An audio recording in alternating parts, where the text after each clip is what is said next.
인류가 역사라는 문자 기록을 남긴 이래 그곳엔 수많은 인물들의 이야기가 담겼습니다. 그리고 당연히 그들의 죽음에 대한 기록도 남아있는데요.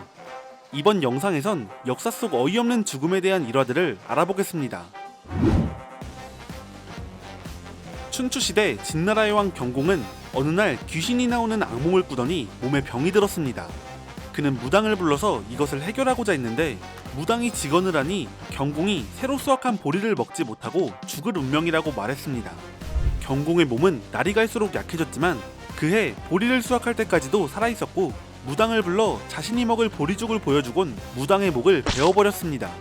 그러고 나서 보리죽을 한술 때렸는데 경공은 갑자기 배가 아프다며 뒷간으로 향했습니다.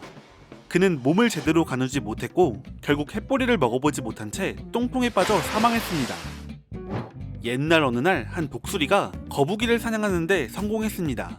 거북이의 딱딱한 등껍질 때문에 도저히 거북이를 먹을 수가 없던 독수리는 등껍질을 깨트리기 위해 하늘로 날아오른 다음 땅에 있는 바위에 거북이를 던졌습니다. 하지만 그것은 바위가 아니었죠. 고대 그리스의 유명한 비극작가이자 대머리인 아이스킬로스의 머리였습니다. 그는 시칠리아의 젤라에서 머리에 거북이를 맞고 사망했습니다. 전국시대 진나라에는 영탕이라는 젊은 왕이 있었습니다. 그는 자신의 힘을 과시하길 좋아했는데 어느 날 그가 주나라 낙양에 갔을 때 궁궐에 놓인 청동솥을 발견하곤 그것을 들어 힘을 과시하려고 마음먹었습니다. 그는 역도 선수처럼 가마솥을 들어올리는데 성공했지만 그대로 그것을 옮기려다 정강이뼈가 부러지며 넘어졌습니다. 그날 밤 그는 눈에서 피를 흘리며 사망했습니다. 적자였던 영탕이 이렇게 죽는 바람에 이복 동생의 서자 출신인 소양왕이 왕위에 오르는데 그가 후에 천하를 통일하는 진시황의 증조부입니다. 중국 위진남북조 시대 동진의 황제 사마요는 총명한 황제였지만 시간이 지나며 밤낮으로 술과 여자에 빠져 지냈습니다. 그날도 여느 때와 마찬가지로 연회를 열고는 후궁들과 술을 마셨는데요. 이때 취한 황제가 자신이 가장 총애하던 장귀인에게 너는 나이가 30이 다 됐으니 나이로 보아 이제 쓸모가 없다 라고 농담을 했습니다. 그 말을 들은 장귀인은 매우 화가 났고 그날 밤 자신을 따르는 궁녀들을 시켜 황제의 얼굴에 이불을 씌워 질식시켜 죽였습니다. 당나라 시인 이백, 자는 태백으로 흔히 이태백이라고 불립니다. 어느 날 밤 이백은 술에 취한 채 조각배 위에서 글을 쓰고 있었습니다. 평소 풍류를 즐기고 자연을 좋아했던 그에게 딱 어울리는 밤이었죠. 하지만 자연을 너무 사랑했는지 수면에 비친 달을 보곤 그 달빛을 잡으려고 했고 그는 물에 빠져 사망했습니다.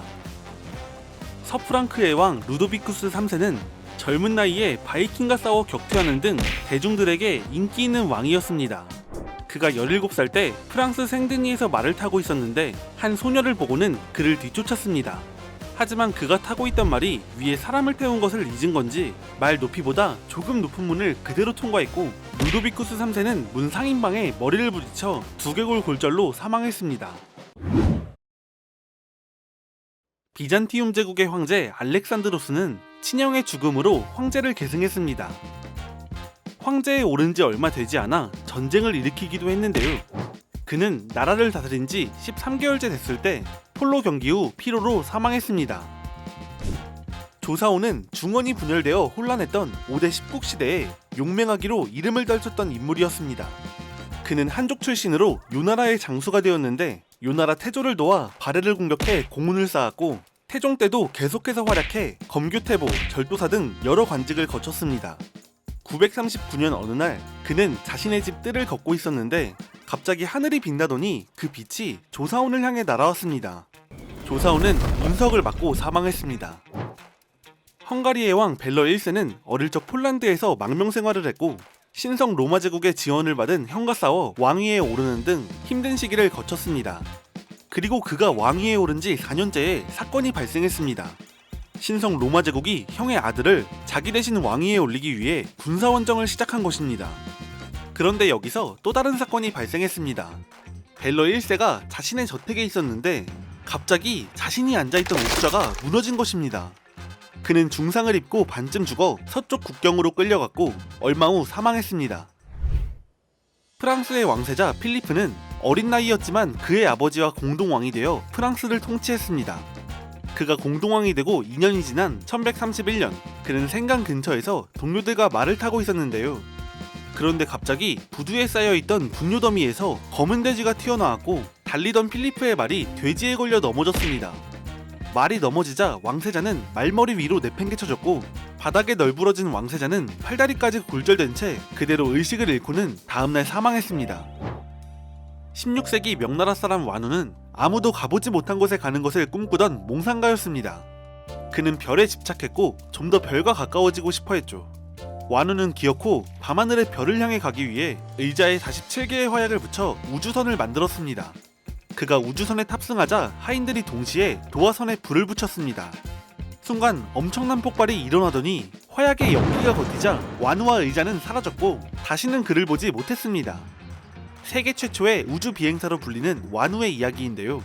한 번쯤 들어봤을 만한 이 유명한 이야기는 1900년대 이전에 기록이 없고 중국 내에서도 자료가 없기 때문에 최근에는 실제 사건이 아니라 만들어진 이야기로 보기도 합니다.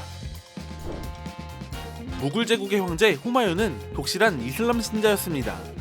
어느 날 그는 도서관에 갔다가 양손에 책을 잔뜩 들고 계단을 내려오고 있었습니다. 그런데 그때 멀리서 이슬람 예배를 알리는 목소리가 들려왔습니다. 독실한 신자였던 그는 이 예배를 알리는 소리인 아잔이 들려올 때면 무릎을 꿇었는데 하필 책을 들고 있어서 그랬는지 무릎을 꿇다가 그만 자신의 옷자락을 밟았고 그대로 계단에서 굴러떨어졌습니다. 그리고 돌계단에 머리가 찍히며 사고 3일 후 사망했습니다. 16세기 프랑스 왕 앙리 2세는 자신의 딸 엘리사베트의 결혼을 축하하는 마상창 경기 시합에 참가하기 위해 보주 광장에 방문했습니다. 곧 경기가 시작했는데 경기 도중 나무로 만든 상대방의 창이 쪼개지기도 했습니다. 그런데 하필 이때 쪼개진 창 파편이 앙리 2세의 눈으로 날아왔습니다. 왕실 주치의가 치료하려고 노력했지만 이미 왕은 눈과 뇌까지 다친 상태였고 열흘 뒤 폐혈증으로 사망했습니다. 오스만 제국의 황제 셀림 2세는 사냥과 술을 좋아하지만 일은 하기 싫어하는 한량처럼 사는 황제였습니다. 술을 얼마나 좋아했는지 술꾼이라는 별명으로 불렸죠. 그는 전략적인 목적으로 키프로스를 침공하기도 했는데 주민들 사이에선 키프로스가 와인 산지였기 때문에 침공했을 것이라는 소문이 돌았을 정도였습니다. 아무튼 여느 때처럼 그는 와인 한 병을 마시고 목욕을 하기 위해 목욕탕으로 이동했습니다. 그런데 이때 술을 마셔서 그런지 젖은 타일에 미끄러져 머리를 부딪혔고 11일 만에 사망했습니다. 조선시대 선조 때 정렬입 반란 사건이 발생하고 그가 스스로 목숨을 끊으며 이후 동인이 대거 숙청되는 사건이 있었습니다. 이때 정렬입이 재판 없이 죽었기 때문에 죽은 사람에게 죄를 가하는 추형을 집행해야 했는데요. 이 추형을 담당하는 추국관을 형조 좌랑이었던 김빙이 담당하게 됩니다. 그런데 김빙은 평소 눈병을 가지고 있어 바람이 불 때면 눈물을 줄줄 흘렸는데 정렬입에 추형이 있던 날은 바람이 계속 불고 날씨까지 추워 눈물을 아무리 닦아도 계속 흘려내렸습니다. 그는 서인이었지만 역적을 동정하여 운다는 이유로 곤장을 맞고 사망했습니다. 마오쩌둥의 아들 마오아닝은 한국전쟁에 자원에 참전했습니다. 참전한 지 얼마 지나지 않아 그는 박이루에게 계란을 받았는데 그는 계란볶음밥이 너무 먹고 싶었습니다. 하지만 미 공군에 지속적인 폭격이 있었기 때문에 등어 관제를 확실히 해야 했던 상황이었죠. 그날도 새벽부터 미군 정찰기로 인해 대피령이 내려졌던 상황이었습니다. 원래대로라면 조리행위를 해서는 안 됐지만 아침을 걸은 그는 계란볶음밥에 도전했고 볶음밥을 먹던 중 미군의 폭격을 맞고 사망했습니다.